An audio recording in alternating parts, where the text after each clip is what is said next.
empiezan los corredores artísticos, estrategia de IDARTES que lleva el arte a las localidades. Este sábado 25 de septiembre se tomará a Engativá. Del 25 al 30 de septiembre se realizará la primera edición de los Corredores Artísticos 2021 en la localidad de Engativá, una estrategia de IDARTES que busca fomentar el consumo cultural en Bogotá. Una estrategia del Instituto Distrital de las Artes IDARTES que busca fomentar el consumo cultural local y aportar a la reactivación de nuestro sector. La programación incluye muestras de danza, música y teatro, espacios de formación y zonas de emprendimientos locales.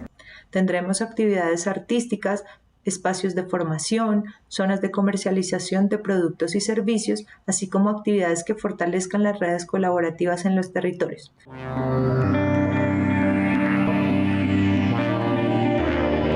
La jornada de apertura se realizará el 25 de septiembre a partir de las 10 a.m. en el Parque Villas de Granada con la presentación de muestras artísticas de música y teatro.